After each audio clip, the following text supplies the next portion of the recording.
Our final story we're going to read about Tola is called Easter and Tola lives in a rundown block of apartments in the megacity of Lagos, in the country of Nigeria. Soon it will be both Easter and the end of Ramadan feast of Eid. Everybody in the apartment.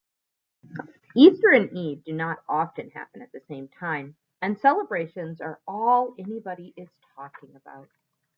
I'm planning our Eid feast, said Mrs. Abdul hungrily.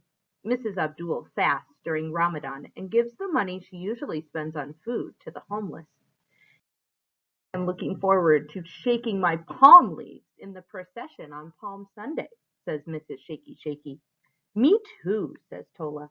It will be a beautiful sight, agrees Mrs. Abdul.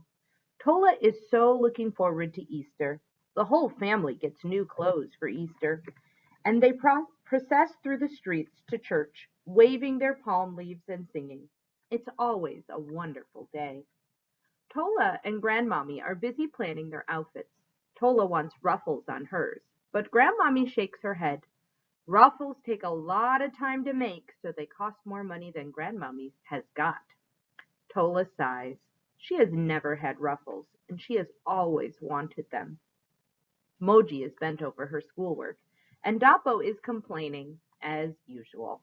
How can I become a professional footballer, he moans, without professional training? Tola, Moji, and Grandmommy try to ignore him. They wish that he would be quiet, but Dapo has been moaning for weeks, and he is not going to stop now. How am I supposed to train without a coach? He wails. Maybe you are good enough without training, says Tola. Dapo opens his mouth to reply, but there is a knock on the door. It is Mr. Abdul, the tailor. Salam alechem, Mr. Abdul says politely. Peace be with you too, Grandmommy says. Come in, she gestures. Mr. Abdul looks at Dapo, who has his head in his hands. That boy's muscles get bigger every time I see him, Mr. Abdul says. Dapo lifts his head. He smiles proudly. Mr. Abdul looks at Moji squinting at her screen. And this one is on her way to being a doctor, I hear, he says. Moji looks up. She actually takes the time to smile, too. Mr. Abdul looks at Tola, jumping up and down behind Grandmommy. And you are the little one who likes to count, are you not? Mr. Abdul asks. Tola nods shyly. She smiles. Numbers are her favorite thing. Last year, Mr. Abdul let her use his tape measure when he came to measure the family for their Easter outfits. Tola had measured everybody's waist and shoulders, and she had gotten most of the measurements right. Do you want to measure today? Mr. Abdul asks. Tola nods again. Mr. Abdul hands her his tape measure. Go ahead, he says. Dapo laughs. Moji raises her eyebrows, but Tola just ignores them. Too tight, Mr. Abdul reminds her as she's measuring Grandmommy's arms. And don't let the tape hang slack, he says as he's measuring Moji's long legs. And don't forget around those arms, he adds as she measures Dapo's broad shoulders. Tola carefully writes down each and every measurement on a piece of paper, and then Mr. Abdul measures exactly what she just measured. And each and every measurement is exactly the same. Mr. Abdul looks at Tola in amazement. Tola, Tola, he says, this is wonderful. You must be the best measurer in Lagos. Dapo looks astonished. Moji looks startled, but Grandmommy nods as if she knew. Tola smiled shyly. Then Mr. Abdul turns to Grandmommy. You have chosen the cloth? Grandmommy has. She has chosen green cloth with purple butterflies from the market. All their outfits will be made from the same cloth. Butterflies! Tola had clapped her hands together when she had seen it. I would have preferred BMWs, Dapo had complained. Moji had nothing to say. The only butterflies she noticed were the equations fluttering around in her head. Beautiful, beautiful, Mr. Abdul says when he sees it. You will all look very fine. Mr. Abdul goes off with the cloth and the measurement inside his head. He will sew their clothes in his apartment downstairs, and that is where he will make all his customers' clothes. And when they're ready, he will return with them. Tola looks out the window and sees him cycling off to another customer, his sewing machine strapped to the back of his big bicycle. Mr. Abdul always takes his sewing machine with him, just in case he has to do repairs or adjustments for his customers. But when Tola comes home from school the next day, there is bad news. An Okada motorbike overtook Mr. Abdul, Grandmommy says. He fell off his bicycle and broke his leg. Tola gasps and clasps a hand over her mouth. Luckily, Grandmommy continues, the sewing machine was not damaged. Tola is glad. At least with his sewing machine, Mr. Abdul can still work. When Tola and Grandmommy go downstairs to visit Mr. Abdul, he's sitting cheerfully on the floor in front of his sewing machine. He is busy sewing green cloth with purple butterflies. Our clothes, says Tola. Of course, Mr. Abdul smiles. I do not allow broken legs to spoil Easter. But in the kitchen, Tola can see Mrs. Abdul crying. Those Akata drivers, she wails. They are too dangerous. The government keeps saying they're going to be banned, but they are still everywhere. Everywhere. Now what will we do, Mama Mighty? What will we do? Grandmommy goes to comfort her. They talk for a long time. Mr. Abdul can still make clothes, Grandmommy explains later, but he cannot ride his bike around the city to take orders from his customers. Is that why Mrs. Abdul was crying? Asked Tola. Shh, says Moji. I'm trying to study. Grandmommy ignores Moji. Yes, she says, Mr. Abdul's customers will have to get another tailor, and Mr. Abdul will lose money. What about their Ramadan feast? Tola asks. Feasts cost money. Tola knows that. Shh, says Moji again. But Tola is too worried about Mr. and Mrs. Abdul to take any notice. They cannot miss their feast, Tola cries. They have been fasting for weeks. Worse than that, Grandmommy is worried. They might not be able to pay the rent. Oh, no, cries Tola. Be quiet, Tola, shouts Moji. But Mr. Abdul, Tola shouts back. If you're so worried about Mr. Abdul, why don't you go and measure his customers yourself? Moji says crossly. Dapo laughs. Can you imagine, he says, two small Tola trying to ride that bicycle. Tola narrows her eyes at him. Dapo laughs even louder. I can see it now, he snorts. Those small little legs trying to reach the pedals. If you think it's so funny, then maybe you should ride the bicycle, Tola shouts angrily. She punches his arm. Dapo stops laughing. He rubs his arm. Did you see what she did to me? He complains to Grandmommy. Grandmommy says nothing. She looks at Tola, and then she looks at Dapo, and then she looks back at Tola and rubs her fat hands together. Uh-oh, says Dapo. It is a good idea, Grandmommy announces. Tola can measure the customers, and Dapo can ride the bicycle. Tola stares at Grandmommy. What? What? Shouts Dapo. I am not pedaling around and around on that heavy bicycle. Think of it as training, Grandmommy says, smiling. It's what you have always wanted, Moji smirks. Tola giggles then, too. Dapo opens his mouth to argue. Think how big your calf muscles will grow, Grandmommy continues.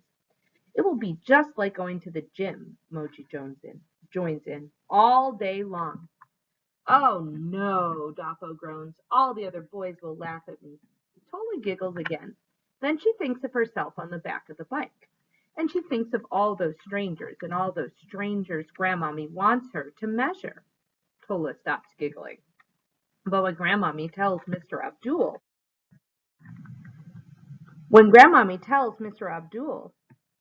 the idea, and when he looks at Tola, and when he asks, will you do this for me?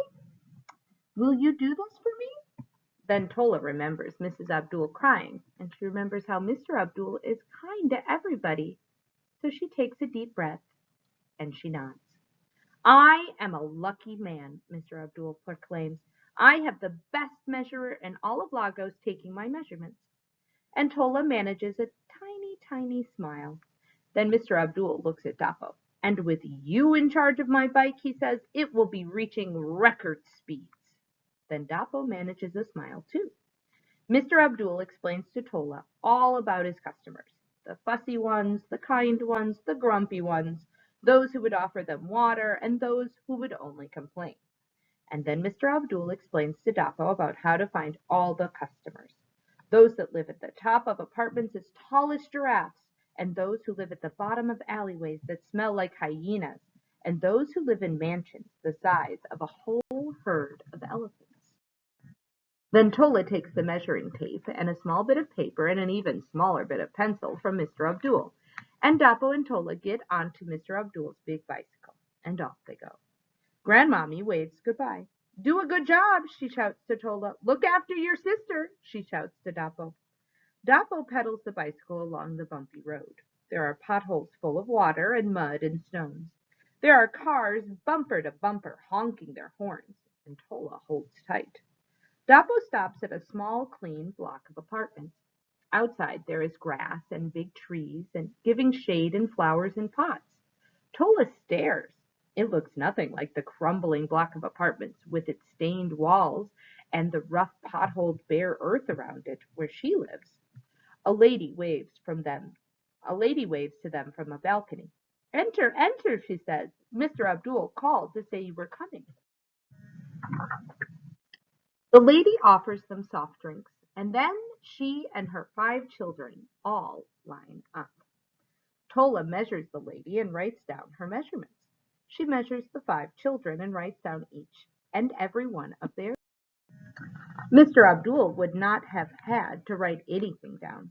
Mr. Abdul cannot write, but his memory is as long as an elephant's trunk. Tola collects the drawings of the outfits that the lady wants, and the lady gives her the cloth that she wants the outfits to be made of. And then they get back onto Mr. Abdul's bike. The lady and her children wave goodbye. Thank you, they shout. We look forward to our new Eid clothing. Dapo pedals away. Tola holds on tight. They cross the huge third mainland bridge with its 8 official lanes of traffic. It is the second longest bridge in Africa, and Tola knows that from school. Then Dapo pedals down the rocky, bumpy streets of Ikoyo. Here the gutters do not smell. On either side of them there are high walls topped with broken glass. Dapo stops at some metal gates with a tiny intercom. The gates open by themselves to let them in. Inside is a house as big as an Oba's palace. It has shining white walls and thick white pillars holding up its balcony. A uniformed man comes out. He looks down at Dapo's dusty bare feet, and he looks at Too Small Tola, and then he raises his eyebrows. Tola pokes Dapo. Good morning, Dapo says. We are Mr. Abdul's assistants. Madame will only see Mr. Abdul, the man replies. Okay, Dapo says, and he starts to turn the bike around. Tola pokes Dapo even harder. Dapo sighs and says, Mr. Abdul has sent the best measurer in Lagos to measure her. The uniformed man frowns, and then he marches back inside the house. Can we go now? Dapo asks. Tola shakes her head. After a while, a very fancy woman comes out. She is wearing very fine clothing and heavy gold jewelry, and her feet are spilling out over tiny, tiny shoes. She glares at Dapo and Tola. Before you touch me, she says, you must wash your hands. Dapo opens his mouth to argue, and Tola pokes him again. She gets off the bicycle. She washes her hands carefully at the garden tap, and then she measures the woman. She writes down the measurements. The woman calls her servant to bring out some magazines, and she shows Tola 2 pictures of what she wants her outfit to look like. This, Tola points at the sleeves in one of the pictures, or like this, she points at the sleeves in the other picture. No, no, the woman shouts, and she turns the pages and shows Tola a different picture altogether. Tola places a check beside the sleeves in the third picture. Like this, Tola points at the skirt in the first picture, or like this, she points at a skirt in the second picture. No, no, the woman shouts, and she turns the pages and shows Tola yet another picture. Tola places a check beside the skirt in the fourth picture. Like this, Tola points at the neckline in the first picture, or like this, and she points at the neckline in the second picture. No, no, the woman shouts, and she turns the pages and points to the neckline in a fifth picture. Tola places a check beside. It takes a long time and lots of pictures, until at last Tola thinks she knows exactly what the woman wants her outfit to look like. Tola wants to be sure that she makes no mistakes. Dapo stands by the bike and scowls. Make sure you get it right, the woman shouts, pushing the magazine at Tola, or I will not pay. Tola nods. She gets back onto the bike with the magazine, and off they go. When the big metal is behind them, Dapo says some words that Grandmommy has banned, and Tola grins. Now they have to go to Victoria Island. Dapo pedals down the street. They are almost empty of cars. Instead, there are shady trees, and Tola cranes her neck and looks up. In the branches of the trees, birds sing and monkeys screech. She smiles. It is good to be away from the loud, smelly traffic and the hot, hot sun. Dapo stops at a house made of glass and metal. It's not like a house, Tola thinks. It's more like a shop, showing off every fine, fine thing inside. Parked beside the house is a Lamborghini, a Porsche, and a Jeep. Dapo parks the bike next to the cars and stares and stares and stares. Next to football, Dapo likes cars best. Afro beat music blares out as soon as the front door opens. A man and a woman come out. The woman is wearing clothes so tight and shoes so high that her legs seem as long as a giraffe's, and the man's trousers are so low that his legs seem as short as a tortoise's. Tola looks at them with her mouth open until the man coughs, and Tola remembers why she is there. Tell Mr. Abdul we want totally traditional outfits this time, the woman says. Ankara for both. Tola nods in time to the music. Even her shoulders nod. She cannot help herself. She loves Afrobeat. You like it? The man laughs. Tola's body is still nodding. It is my tune, the man says, as if it was nothing. This time Tola's mouth opens and closes in time to the music. This tune is famous. This man is famous. The man laughs. Measure me, he laughs, opening his arms, and I will sign your measurements. Tola can't help clapping her hands, and Dapo dances around the cars. The music has taken his body, but his mind is still on those fine, fine cars. At last they have measured every single person on Mr. Abdul's list. Back they go along the shady roads of Victoria Island, back along the bumpy roads of Ikoyi, back over the third mainland bridge with its more than 8 unofficial lanes of cars and trucks and taxis and buses and limousines and motorbikes and minibuses and tankers and motorcades. Back past the bumper-to-bumper traffic of mainland Lagos, all the long hot way home.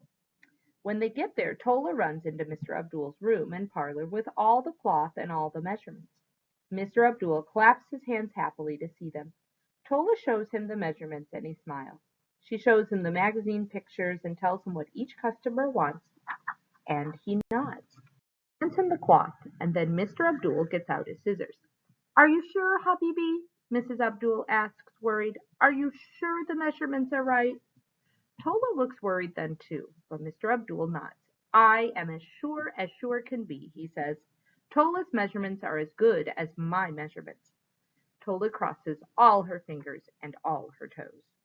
Now, every day, Tola and Dapo ride around the city visiting shacks and chalets, mansions and markets, houses and hotels. Dapo pedals and pedals and pedals. Tola measures and measures and measures. And back at the apartment, Abdul sews and sews and sews. And then just before Easter and the end of Ramadan, Tola and Dapo deliver all the clothes. Tola's fingers are crossed so tight that her hands ache. Her toes are crossed so tight that her feet hurt. She is so nervous that even her stomach is crossed in a knot. She watches and waits as each and every customer tries on each and every outfit. And all the outfits fit. Each and every one fits perfectly. Even a large, fancy woman cannot complain. Tola collects money from all of Mr. Abdul's customers, and from the large and fancy woman she collects more than 10 times as much money. Mr. Abdul had warned Tola about that woman from the beginning, and he had told her what to charge her at the end. It was the price of her rudeness, he said. When they hand over the money to Mr. Abdul, Mrs. Abdul is so happy she cries and hugs them and cries and hugs them again. Tola and Dapo are happy too. Dapo's calf muscles are as big as the pillars holding up the third mainland bridge, and Tola's memory for measurements as long as the lines of traffic that cross it. And most importantly, Mr. and Mrs. Abdul have all the money they need for their rent and for their Ramadan feast. On Easter Sunday, Tola and her family will parade all the way to church with their palm leaves, and in the evening they will go to Mr. and Mrs. Abdul's end of Ramadan Eid feast. It will be a wonderful day. Abdul finishes Tola's new Easter. He holds it up for her to see. Tola gasps, covers her mouth. All over her new Easter outfit are ruffles, the tiniest, cutest ruffles she had ever